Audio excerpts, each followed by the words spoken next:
TNT. Oh, sorry. That's, well, yes. Oh, shoot. Little TNT on the radio. I got a little carried away with the singing. Love Mr. Bon Scott, the Scottish singer of all-time greatness. Tonight I want to talk about, once again, H.P. Lovecraft. A very underrated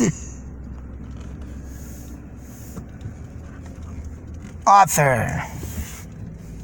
And this is The Lurking Fear. And I would like to really say that this man had some very distinctive tales about creatures and so forth. So,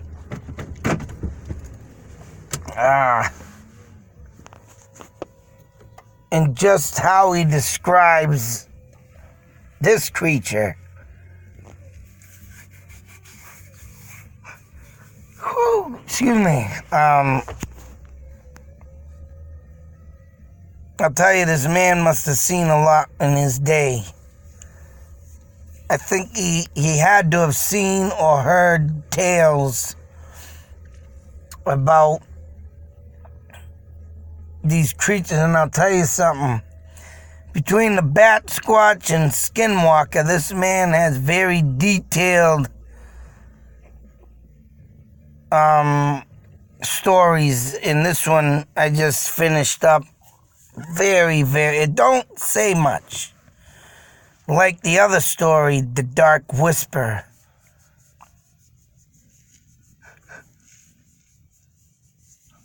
Damn it. This one don't give names of towns, but it does give a mountain, Mount Tempest. It does give names of people. I did find a Mount Tempest in Montana. Now, if this is the mountain that he speaks of, well, hell, I already friggin', I thought I screenshot that. Of the mapping, no. Oh, sorry, it went in this one. Right here. And Tempest Mountain is here in Montana, where you see the red dot. I circled it. But lo and behold, away not too far off beyond is Mount St Helens. Now, in this story, and if this is Mount Tempest, as you can see, Tempest Mountain, whatever.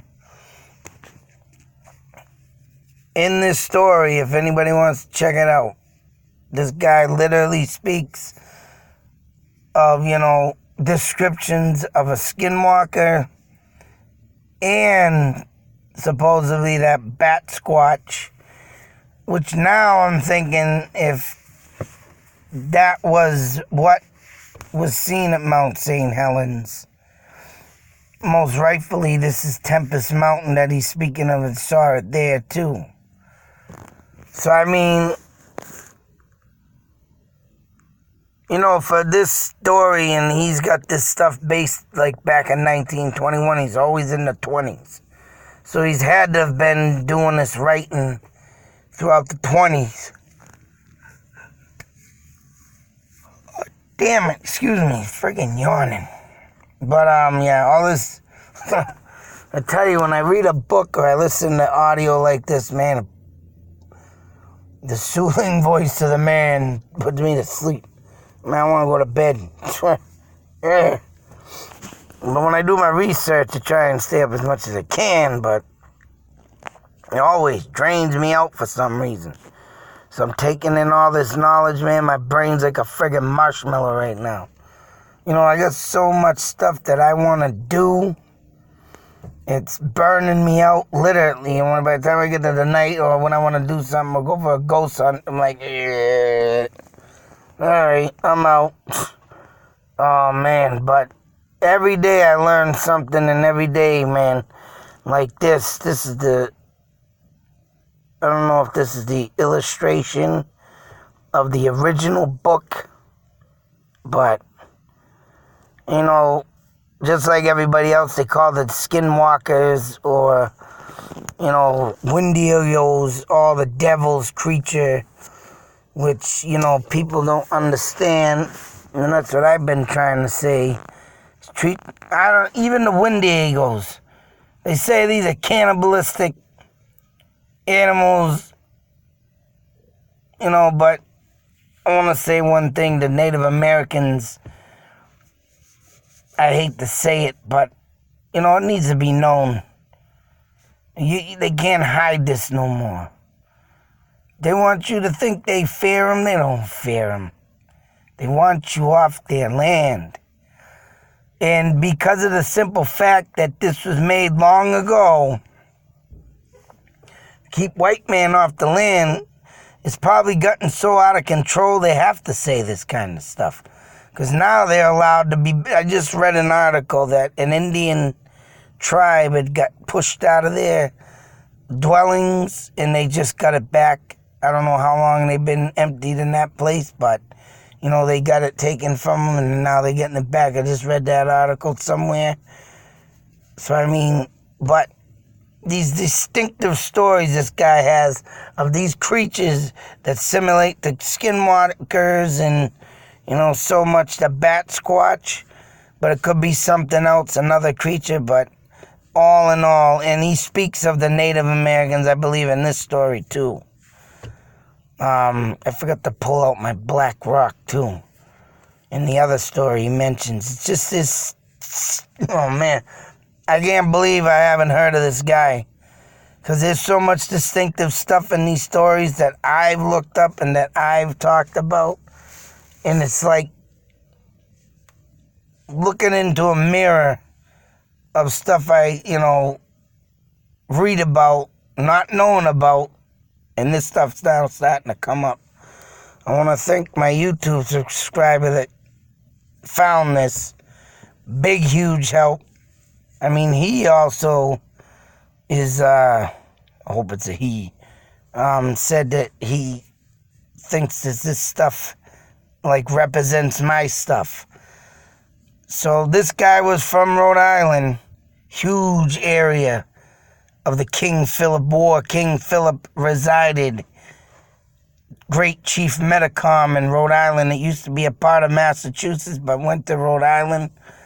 And, you know, that place is all Native American spirit. You go down and you try to go, like, down the main drag to the Mount Hope Farm, you will see layers of crows.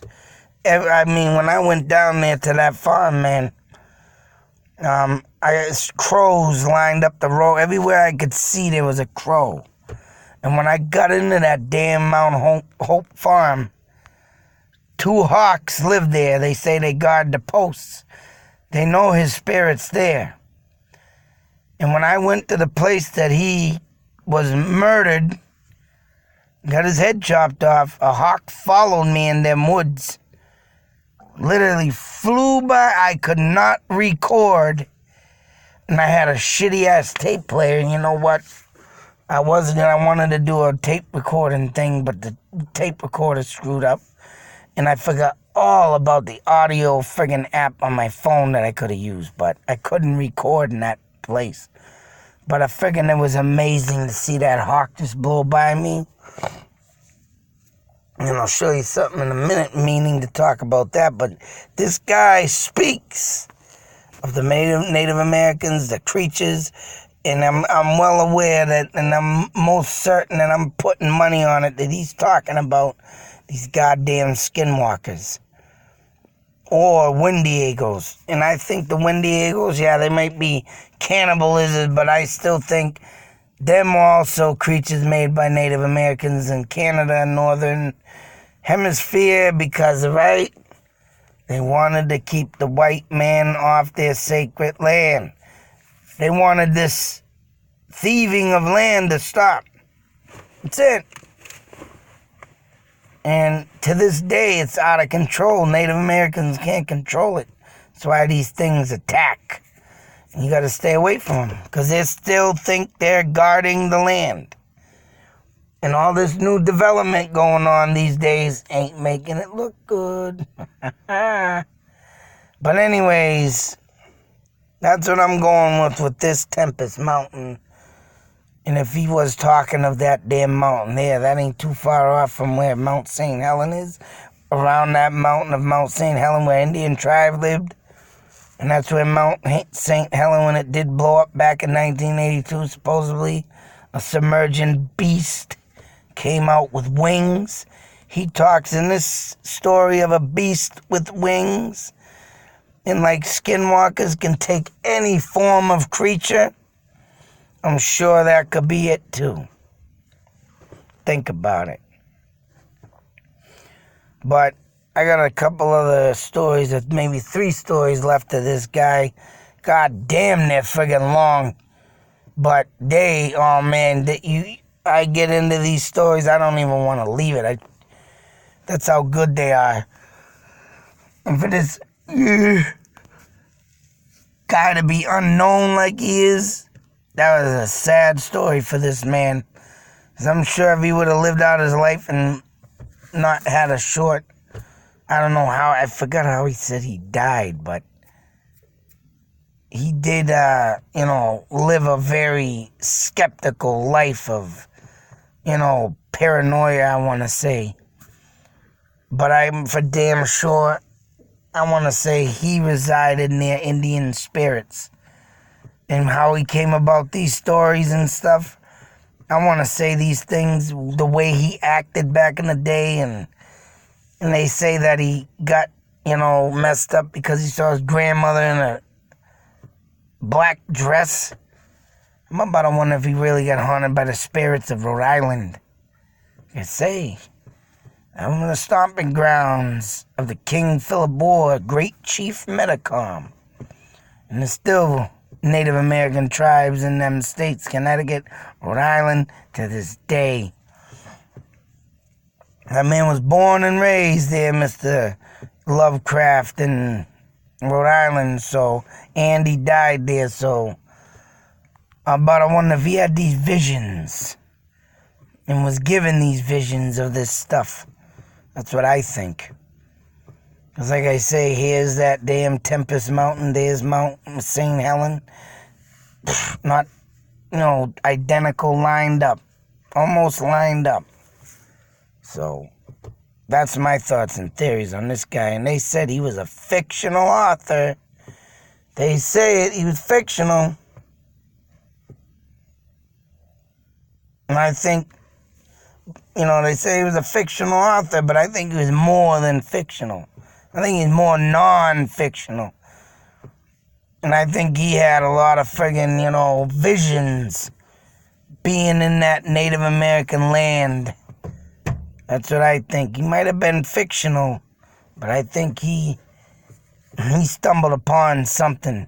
And that other one even had aliens. Oh, and that's another thing real quickly.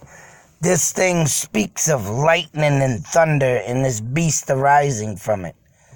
They say the best time to go ghost hunting, and of course we all know electricity was made by lightning. Ben Franklin out there with his key and his kite made electricity, but also that sparks up the dead. That sparks up the dead. He might have been a fictional author, this guy, but he talked about a lot of realistic things. And the lightning around this mountain, if this was the mountain, used to stir up that thing. And you gotta listen to that story to get the, you stupid, get the idea of it. But like I say, this guy might have been fictional, but I don't care what anybody says. He's got a lot of details of things that I'm unearthing to this day. Same type of things that I'm doing. And it's only coming out to be true. That's right. Believe it or not, my goddamn New England Triangle is huge. And I believe this man had seen something back in the day to write about this stuff. Think about it. Listen to the stories. Shut that light out.